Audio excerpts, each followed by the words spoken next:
I know. Exciting to have you back. Great to be back. I would see you anywhere, but sure lovely to see you on our stage. A stage that you guys have built yourself in the wilds of Virginia. You call it the Festi, and y'all's festival. I think you just had year number 6? Yeah. So congratulations on that. Give us a little update, because it just happened.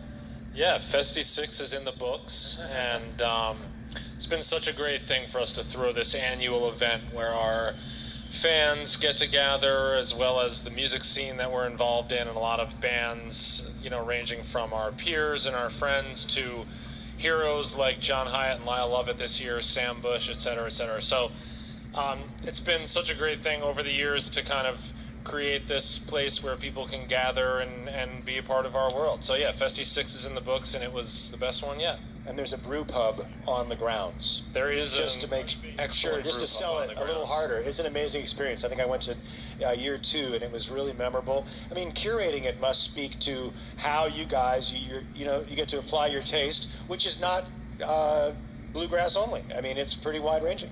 Yeah, and that's kind of part of why we like to be part of the curating, is just because we see and meet so many bands throughout the year, you know, and a lot of the shows that we do aren't just bluegrass-oriented shows or festivals, so we see bands like, you know, the Wood Brothers or Lyle Lovett, John Hyatt. I saw Lake Street Dive for the first time there. Yeah, exactly, when they were sort of still a little bit earlier on. Lake Street Dive was there a few years, you know, bands like the Shook Twins, lesser-known bands, so yeah, it's bands that sometimes we play shows with, bands that we just hear and are interested in, you know, and you make connections that way. Bands come to the Festi, they fall in love with it, and then maybe we, you know, do something throughout the next year with them, so it's a cool way to meet musicians. What have you learned about your fans by having a place where they come to you?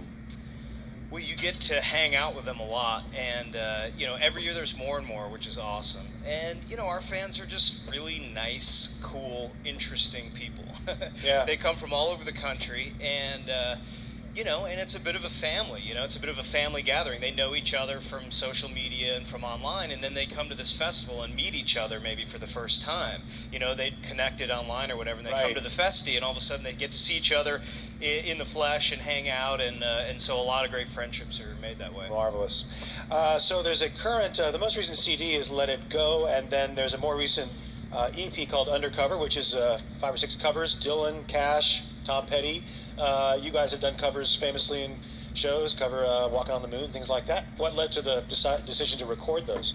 We wanted to record something live and sort of have a project that would kind of bridge the gap between our last recording, Let It Go, and a project that we're getting ready to release next year. And you know, the whole idea was just to do something live, you know, not to have something that's too overcooked. And we talked about it, and we have, you know, a lot of great covers that we have sort of cultivated over the years and arranged to fit the string band thing. So the idea was just get in there for a day, record a bunch of songs, and you know, it turned out great. We're used to, like a lot of bands, polishing things in the studio, so to actually sort of embrace the live concept and just be a band for a day and capture a picking session, you know, once you get over the fact that there are mics around, it was a cool chance to do that, and you know, we like the way it turned out.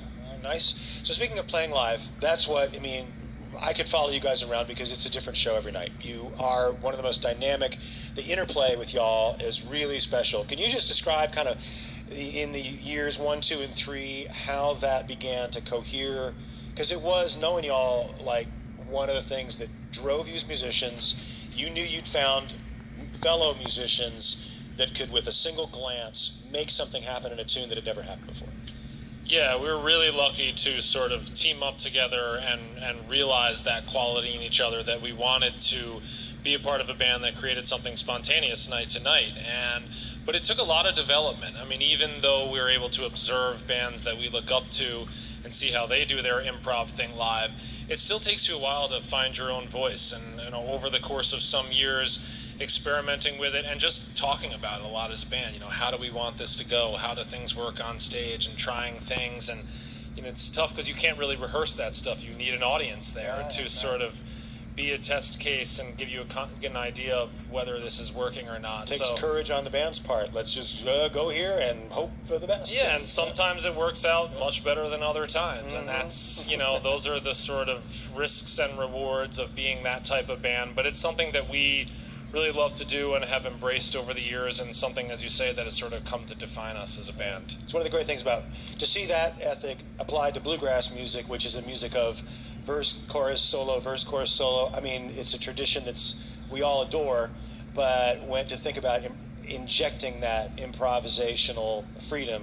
into that great American genre, it's just become what you do and what a lot of your colleague and peer bands do. It's an exciting scene and an exciting time. Yeah, it's fun for us because we love traditional bluegrass. Like, you know, we spent a lot of time learning it and trying to learn it.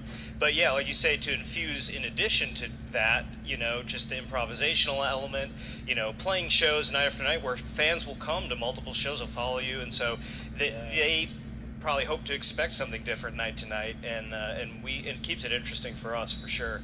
But we'll always throw in something that's traditional in our set and do it our own way, you know. So. Well, great. They'll be back to close the show, and there's some big stuff coming up in 2016 that you all will find out about soon enough. And thanks for being here. Thanks, Craig. Panda, Andy, infamous String Dusters coming at you later on. I think we got to sing about some chili. We always do that about this time. Allie Sutton is center stage. Welcome.